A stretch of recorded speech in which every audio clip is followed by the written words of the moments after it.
English reading comprehension part 3।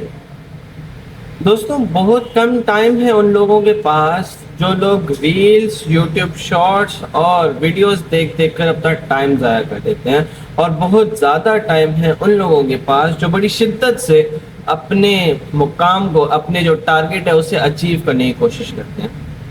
मैं इसकी example बड़ी सिंपल अंदाज से देता हूँ। अगर तो मैं एज एमटी का स्टूडेंट सोचूं और रात को मैं सोते हुए ये सोचूंगे, भाई भले मेरी रात 12 बजे होती है, 11 बजे होती है, 10 बजे या सुबह के 4 बजे मेरी रात होती है, मैं उस वक्त सोता हूँ, इट डजेंट मैटर। लेकिन अगर तो मुझे सोते हुए ये ख्याल आता है कि आज का दिन मैंने गुजारा कैसे, और मुझे ये तक नहीं आइडिया कि आज के दिन में मैंने किया क्या ऐसा कि मेरा दिन गुजर गया, तो यकीन जानिए मैं अपना टाइम वेस्ट ही कर रहा हूँ। लेकिन on the very other hand, क्योंकि एक बंदा जब उठता है, लेट उठता है, जल्दी उठता है, रील्स के अंदर लग जाए, इंस्टा के शॉर्ट्स, यूट्यूब के शॉर्ट्स देखना शुरू हो जाए, तो वक्त गुजरने का बिल्कुल अंदाजा नहीं होता।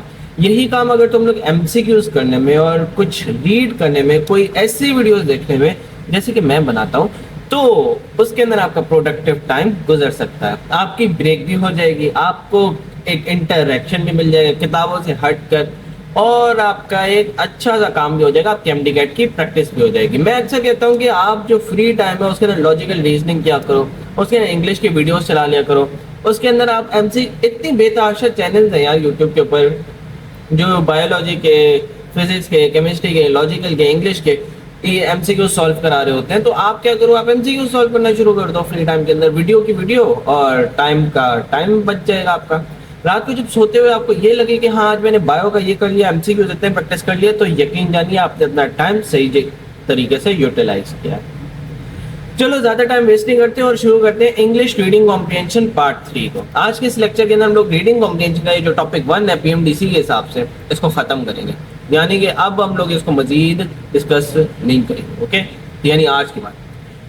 ओके, सबसे पहले रीडिंग कॉम्प्रिहेंशन से पहले मैंने आपको बताया था कि क्या चूज करना चाहिए, आपको एमसीक्यूज पता होने चाहिए। तो लेट्स सी ऑप्शंस क्या है। The tone of the sentences. अब टोन क्या होता है? टोन ये होता है कि सेंटेंस लिखे कैसे गए हैं। जैसे डिस्क्रिप्टिव के अंदर आपको एक चीज की डिस्क्रिप्शन दी जाएगी, जैसे अगर तो मैं कहूँ स्टडिंग टैक्टिक्स या एमडी कैट, तो एमडी कैट के आप डिस्क्रिप्शन में क्या लिखोगे? हर साल एक टेस्ट लिया जाता है। एमडी कैट का टेस्ट तमाम medical health sciences including MBBS, BDS, DPT and all के लिए कंपलसरी करार दिया जाता है। इसका मेन मकसद ये है कि तमाम के तमाम बोर्ड्स के स्टूडेंट्स को यकजा किया जाए। तो ये डिस्क्रिप्टिव है। परसुएसिव किसी को मनाना, देखिए मैं आपके लिए ये कर दूंगा, आपने ये काम ऐसे करना है, वैसे करना है। आप एक किसी को परसुएट करो, यार आप मेरे अंदर इन्वेस्टमेंट करो, आप स्टडिंग टैक्टिक्स में इन्वेस्टमेंट करो, आपको अच्छा रिटर्न आएगा, बच्चे फॉलो करेंगे, एकेडमी खोलते हैं, ये वो टेस्ट करते हैं, तो ये परसुएसिव है। नरेटिव किसी की बात को नरेट करना, किसी की बात को बताना, और expository is yet another thing, इसको हम लोग फिर कभी डिस्कस करेंगे। तो हम लोगों का जो आता है, what if you vote for me, क्या होगा अगर आप मेरे लिए वोट करोगे? I ensure you that your taxes will be very low, the government will provide free education and there will be equity and justice and for all citizens, cast your vote for me today. तो ये किसी politician की कहानी लग रही है, और politician vote मांग रहा है, और जब पॉलिटिशियन वोट मांगता है तो वो परसुएसिव नेचर रखता है, वो परसुएड करने की कोशिश करता है कि ये वाला जो आपका वोट है ये सिर्फ मेरे लिए बना है और किसी शख्स के लिए नहीं बना, मैं ही इस वोट का हकदार हूं, मैं ही सबसे अच्छा नेता बनूंगा।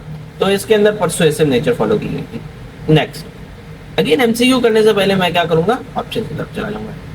ऑप्शन के अंदर मेरे से कहते हैं the tone of the sentence. अब इसके अंदर जो टोन है वो मेरे ख्याल से डिफरेंट आई थी। आयरोनिक, मैं बात कुछ और करूं और मतलब कुछ और लूं, हाँ तुम तो बड़े इंसान हो, तो इसके लिए मैंने आयरोनिक टोन। बिटर, आप लोगों को पता है कड़वाहट का मुजाहरा करना, तुम एक नंबर के गधे हो, तो ये जैसे बिटर टोन। ह्यूमरस, हंसी मजाक वाली। ऑप्टिमिस्टिक, इसको फिर कभी डिस्कस करेंगे। ये मतलब लास्ट वाले ऑप्शन में आप लोगों के लिए छोड़ो ताकि आप लोग थोड़ा सा खुद भी कुछ करने की कोशिश करो। The tone of the sentence को तो हम लोगों ने देख लिया। Passage withdraw, if only there were some decent jobs out there I won't be reduced to living in this dump miserable dump. Okay, तो वो कह रहे हैं कि अगर तो यहाँ पर कहीं डिसेंट जॉब्स मौजूद होती तो मेरी डिग्री का कोई फायदा हो जाता और मेरे को इस गंदी सी जिंदगी के अंदर ना रहना पड़ता। तो इसके अंदर इसने टोन कौन सी इस्तेमाल की है? इसके अंदर इसने टोन इस्तेमाल की है, बिटर टोन इस्तेमाल किया, बिटर कड़वाहट इस्तेमाल किया, अपनी जिंदगी के मुतालिक कड़वाहट का इजहार किया।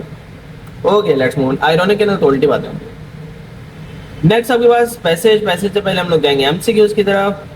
One of the chief mission of the Peace Corps. चलो आपको चीफ मिशन यानी मेन मकसद ऑफ पीस कॉर्प्स के बारे में आइडेंटिफाई करना है कि पीस कॉर्प्स होते कौन है और इनका काम क्या होता है। One of the mission of the Peace Corps is to help the people of interested countries meet their need for trained man and women.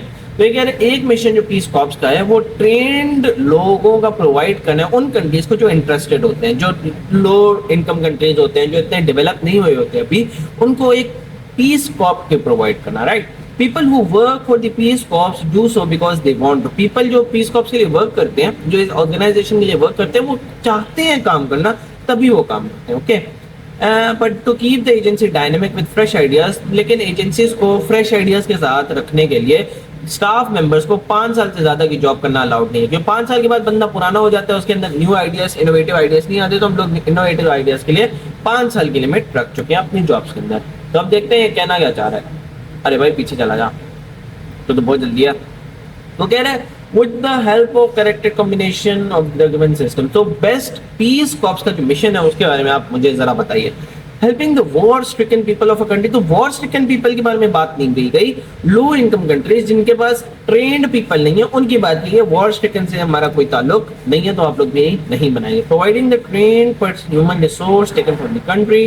तो आपसे कह रहे हैं कि आप ट्रेन ह्यूमन रिसोर्स दो जो कि डिफरेंट कंट्रीज से हम लोग लेते हैं। तो yes this is the function कि हम लोग ट्रेन पीपल लेते हैं। Creating a socio political influence on the message. Yes इससे सोशल रिलेशंस और पॉलिटिकल रिलेशंस अच्छे होंगे। तो only 2 and 3, so Charlie is the right option, I guess. 2 and 3 follow. Let's move on. Haha, yet though we look alike. लेकिन इससे पहले options पढ़ेंगे। We can therefore conclude that pensive means, a pensive की definition आपको मालूम करनी है भाई। चल, yet though we look alike, हालांकि हम लोग एक जैसे देखते हैं। We have very different dispositions. You could say that we are opposites. तुम कह सकते हो कि हम दोनों ऑपोजिट हैं। While I am often quite pensive, जहां मैं हमेशा खामोश और पेंसिव हूँ। पेंसिव की मीनिंग आपको पता चलनी है। तो पेंसिव के ऑपोजिट ये बातें करें। Andy is loud. एंडी बहुत चिश्ती चलाती रहती है, यानी क्वाइट का ऑपोजिट क्या हो गया? लाउड।